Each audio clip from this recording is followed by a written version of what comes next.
Salut les gars, j'espère que vous allez bien dans cette nouvelle vidéo. Comme tous les ans, on a cette tradition qui s'est instaurée sur cette chaîne YouTube, c'est le Chit Chat Make-up annuel où on fait le point sur toute l'année qui s'est passée, sur des sujets qui m'ont été posés, ceux qui sont le plus revenus. Donc j'ai essayé de bien chapitrer tout ça. J'ai fait ce magnifique make-up look qui n'est vraiment pas impressionnant. J'espère avoir bien répondu au maximum à vos questions et j'aime beaucoup faire ces vidéos puisque ça me fait une sorte de rétrospective de mon année et quand je vois celle que j'ai filmée il y a 3 ans, je me dis oh, t'as encore tellement de trucs que tu vas vivre et que t'as plein de choses à apprendre. Et je vous invite même vous à faire des petites vidéos comme ça tous les ans avec des questions assez similaires pour voir ton évolution sur certains points. C'est fou comme on change et c'est fou comme on grandit. Donc je vous laisse avec la vidéo.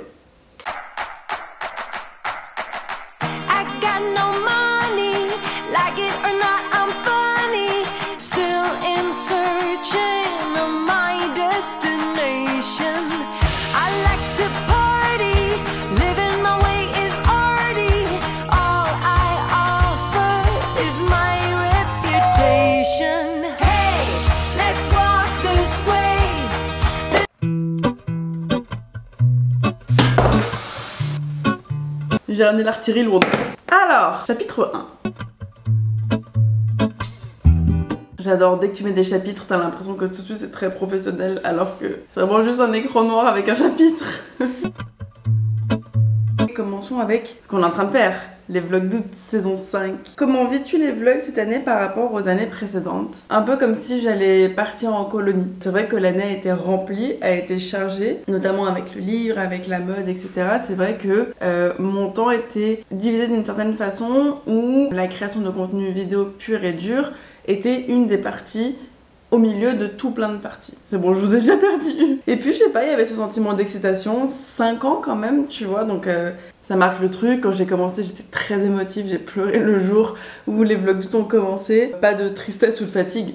Déjà, t'imagines, t'es fatiguée le premier jour des vlogs d'août, t'es dans la merde. Mais parce que j'étais très émue de me dire que c'est un truc que j'ai lancé. J'étais un bébé et j'étais tellement loin de penser que ça prendrait l'ampleur que ça a aujourd'hui qu'évidemment j'étais très émue et je trouve ça très fluide cette année. Vous avez rencontré plein de mes nouveaux copains. Je suis plus à l'aise techniquement par rapport au montage, donc je peux faire plus de choses en moins de temps par rapport à avant et ça me fait très plaisir parce que j'étais toujours très frustrée de poster une vidéo où je sentais que je pouvais encore en faire plus. Attendez parce que là je vais hurler. Bilal a utilisé mon beauty blender pour faire sa fausse barbe. Juste retenez que Bilal s'est fait une fausse barbe et que pour blender il a utilisé mon beauty blender. Putain, ces garçons.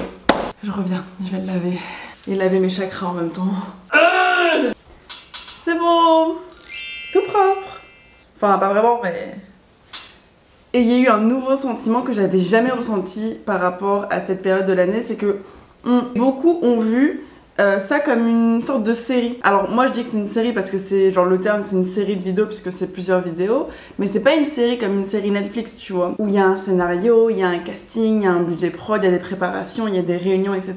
Nous pour les vlogs, il n'y a rien du tout. On a fait une mini réunion dans mon salon avec Solène et Marc et au final on a passé la réunion à boire des coups et à parler de tout sauf des vlogs d'août. Et ça a toujours été comme ça a toujours été très freestyle, ça a toujours été très Wall Again Pistol Fly. Depuis le début j'ai envie d'en parler mais j'ai peur que vous le preniez mal alors que ça n'a rien à voir avec vous, mais c'est juste que... Et je l'ai ressenti un peu en mode oulala parce que c'est pas une série, à la fin de la journée moi c'est ma vie. Et donc du coup c'est vrai que c'est vrai que mon fond de teint est pas ma couleur de peau. Et c'est vrai que du coup ça avait une petite pression, mais au final je suis très à l'aise avec mon contenu, j'aime beaucoup tout ce qu'on a fait, c'est vraiment un condensé de toutes les choses que j'aime faire avec les gens que j'aime. Life is good. Puis j'ai l'impression que ça vous plaît et c'est le plus important. Et ce qui est très rigolo c'est que tous les soirs il y a des types de personnalités et chaque personnalité a son type de contenu préféré. Il y en a parmi vous qui ont adoré la vidéo où je parle d'anxiété, il y en a qui ont préféré la vidéo quand on fait du ventre glisse dans les rues de Toulouse, il y en a qui préfèrent quand c'est plus calme, il y en a qui préfèrent quand c'est hyper actif, etc.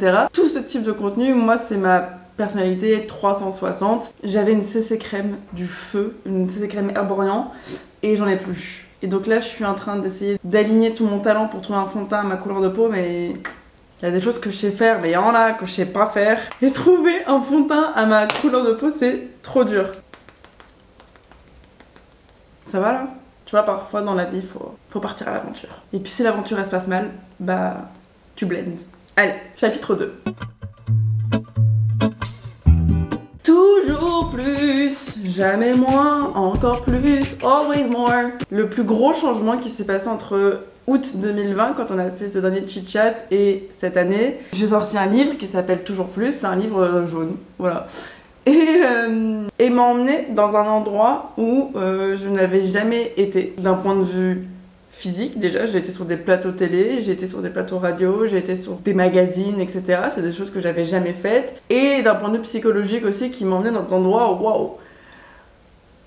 Parlons-en. Alors, il y a une question qui me demandait, est-ce qu'on peut parler de ton rapport aux médias cette année suite à ton livre, les plateaux, les interviews, etc. Quand tu sors un projet, quand tu sors un livre, notamment dans le milieu de l'édition, il y a cette chose qui vient après qu'on appelle la promo. Et c'est tout simplement faire sur plusieurs semaines, plusieurs mois, promouvoir ton projet, ce sur quoi tu as travaillé. Et moi, on m'avait mis une grosse promo. Parce que je vous explique. Mon livre, quand il est sorti, il y avait très peu de personnes qui l'avaient commandé. Parce que je vous explique comment ça se passe. Genre, t'as l'éditeur qui dit à tous les libraires, à tous les Amazon, Fnac, Cultura, etc. Ils font un petit communiqué en disant, ok, bah, cette semaine, on a ce livre qui sort, ce livre. C'est là où les libraires, les Fnac, les trucs, etc., c'est eux qui décident ce qu'ils veulent mettre en rayon. Et ils disent, bah, moi, je veux un peu de ça, je veux un peu de ça, je veux un peu de ça. Le livre jaune, je sais pas c'est quoi, je veux pas.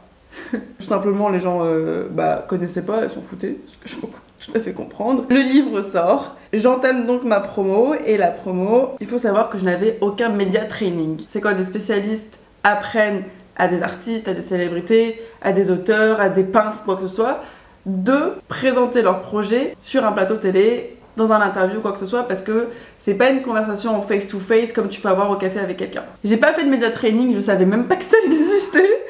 Et du coup, j'ai appris un peu sur le tas, et ça se voit dans certains interviews. Il y en a où je suis plus à l'aise que d'autres, il y en a où le stress m'a surmonté, il y en a où au contraire, je suis en mode vas-y, je vais tout défoncer, et il y en a où je suis rentrée chez moi en pleurant.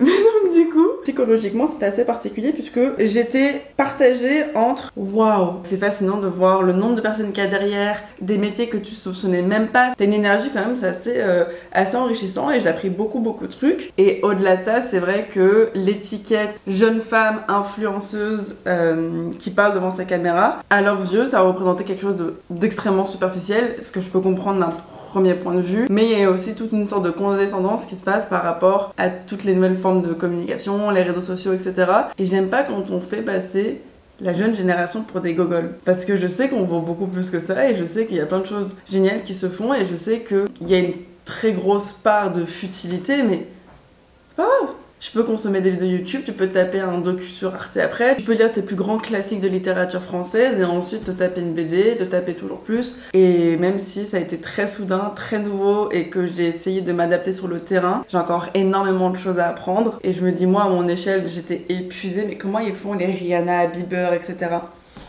Trop ouf. Beaucoup de respect. Et en même temps, je suis très reconnaissante d'avoir eu de la place pour m'exprimer.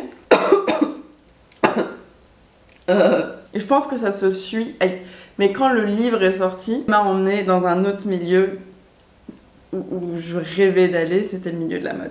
Enfin, c'est le milieu de la mode. Pourquoi je parle au passé? Parce que c'est bon, c'est déjà fini. Enfin, si vous suivez cette chaîne depuis le début, je l'ai toujours dit, ça fait partie de mes rêves ultimes. Je postais mes vision boards avec vous, on les faisait ensemble et tout. Et j'essaye de pas trop me poser de questions parce que sinon je deviens folle. Cependant, j'ai vu une question qui m'a fait bien kiffer, je la trouve très intéressante. Ça fait quoi de bosser avec des marques qu'on a admirées? Tu n'as pas été déçu? C'est vrai que l'industrie de la mode et du luxe a beaucoup de choses à revoir. Il y a plein de problématiques qui sont hyper présentes. Je vois que ça change et je vois qu'ils veulent aller vers quelque chose. Je sais pas si c'est pour les bonnes raisons ou pas, mais à la fin de la journée, tant qu'il y a du changement, c'est cool. Et dès qu'une conversation est ouverte, c'est un pas en avant, j'ai l'impression. Et il y a plein de choses, tu te dis mais pourquoi ça va pas plus vite? Pourquoi il n'y a pas plus de diversité? Pourquoi il n'y a pas plus de conversations plus importantes? Pourquoi toujours des pages sur les régimes? Pourquoi toujours des pages qui réduisent la femme à son corps, à son physique ou quoi que ce soit? Et en fait, quand t'en parles, tu te rends compte que dans la pièce, il y a plein de gens qui sont d'accord et que ça se passe au-dessus, ceux qui sont finalement décisionnaires. Et c'est très frustrant. Mais par contre, c'est pas pour autant qu'il faut arrêter. Je croyais que c'était facile, hein. Je croyais que j'allais rentrer dans le milieu de la mode et dire toc toc toc, hé, c'est quoi ce bordel, vous voulez pas un peu avancer là, 2021? Et en fait tu toques à la porte et elle va dire ok bon je vais en parler au-dessus, après au-dessus, après au-dessus, après au-dessus, après au-dessus. Et au-dessus ton message il est jamais arrivé et je sais pas comment tu fais pour aller directement au-dessus, sauf par le biais des réseaux sociaux et par le biais de ne pas arrêter d'ouvrir sa gueule jusqu'au moment où en effet ça changera, ça avancera. Ah, il est là, putain, depuis tout à l'heure je cherche. Et évidemment le fait que Toujours Plus ait pris beaucoup de place et que moi je me sois retrouvée au défilé où je rêvais d'assister, ça n'a clairement pas aidé mon syndrome de l'imposteur. Et je sais que j'ai reçu beaucoup de questions par rapport à ça parce que c'est des putains de puces qui s'inquiètent pour moi. C'est un sujet, depuis le début j'en parle. Pour ceux qui savent pas ce que c'est le syndrome de l'imposteur, c'est tout simplement quand tu as l'impression que ce que tu es en train de vivre, tu ne le mérites pas.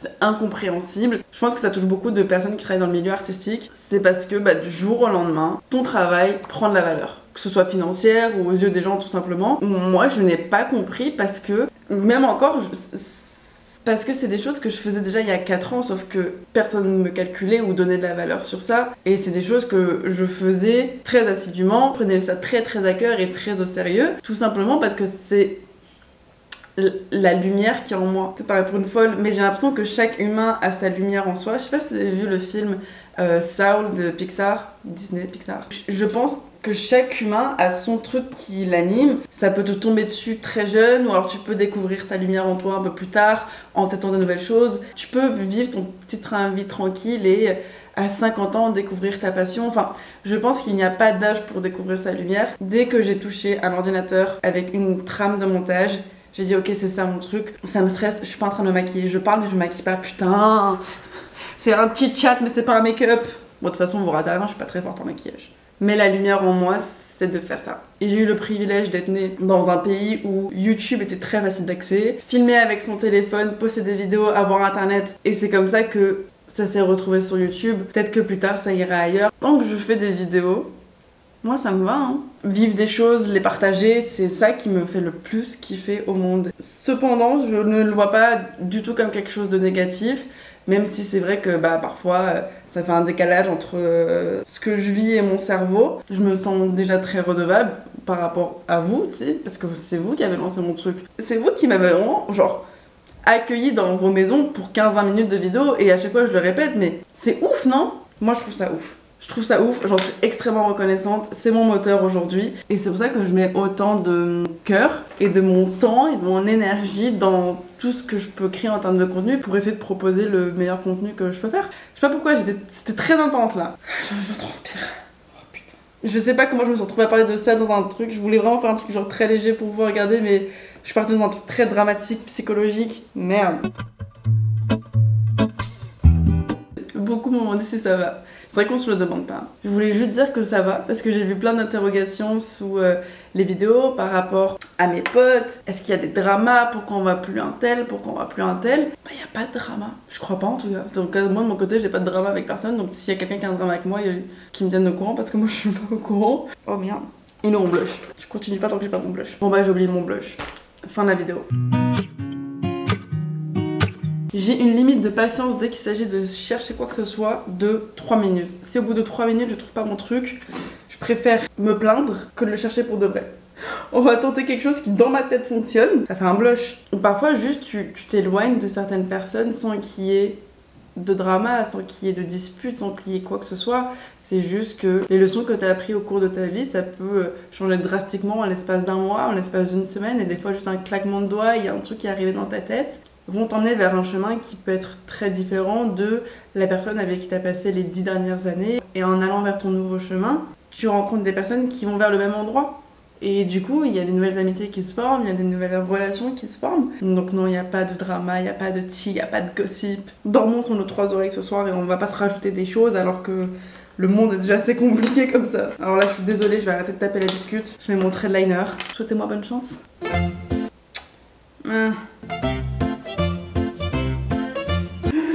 Voilà, putain, ça fait 5 minutes que je coupe mon souffle pour tout niquer à la fin. Ensuite, un autre point où il n'y a pas de drama, c'est mon couple, ma relation avec Seb, que vous connaissez. Tout simplement, Seb et moi, on est aujourd'hui beaucoup plus discrets sur notre relation. Pas parce qu'il y a des dramas, pas parce qu'il y a des choses qui ne vont pas, mais au contraire parce que ça va très bien et que c'est quelque chose qu'on aimerait protéger. On avait pendant 6 mois une relation très discrète, enfin du moins on pensait être discret, et quelqu'un nous a vu dans la rue, a envoyé la photo à un compte gossip.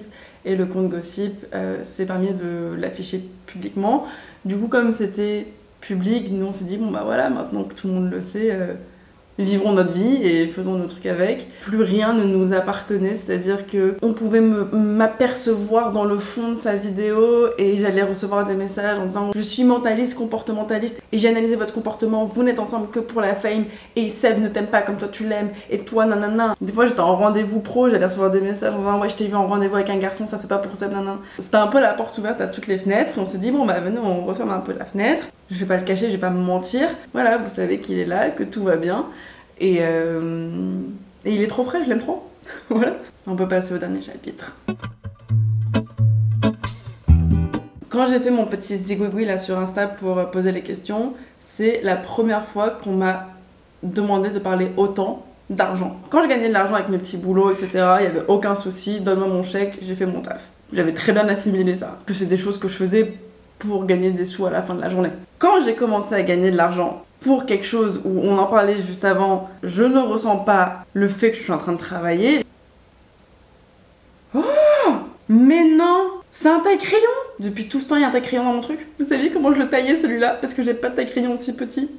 Je prenais un couteau et je le taillais en mode Cro-Magnon. Ce que je disais c'est que, mais comme c'est quelque chose que je faisais avant sans gagner de sous, pour moi c'est pas un travail, c'était vraiment un hobby qui a pris de la valeur, c'est ce qu'on se disait, et que maintenant cette valeur est aussi monétaire et financière, donc je gagne de l'argent grâce à ça. La dernière fois j'ai eu un rendez-vous avec mon comptable pour qu'on voit mes premières années. Et je faisais tellement n'importe quoi. En fait, c'est juste que ça a été tellement soudain que j'étais un peu dans ma vibes, quoi. Maintenant, ça fait un petit bout de temps que je fais ce métier, donc je suis plus à l'aise avec ça. Toujours un peu étonnée de gagner des sous en faisant ce que j'aime. Et c'est ce que mes parents me souhaitaient quand j'étais jeune, c'était vraiment j'espère que tu gagneras des sous en faisant ce que t'aimes. Et très sincèrement, je vous souhaite à tous de vivre de votre passion. Il y en a parmi vous peut-être qui me suivaient quand il y a 5 ans j'étais étudiante et que je rêvais de ça. 5 ans plus tard, c'est devenu réalité et j'en suis tellement reconnaissante. C'est vraiment le seul mot, c'est de la gratitude et c'est du remerciement du ciel, de l'univers, de vous, des sacrifices de mes parents, de l'amour de mes proches, c'est tout ça. Et après je suis un peu dans l'état d'esprit où j'ai gagné de l'argent assez soudainement, je pense que ça peut repartir aussi vite que ça arrivait. Oh ouais Solène, je te laisse le mot de la fin. À demain? C'était bien ça, non? Je vais en faire le petit check du coude. À demain.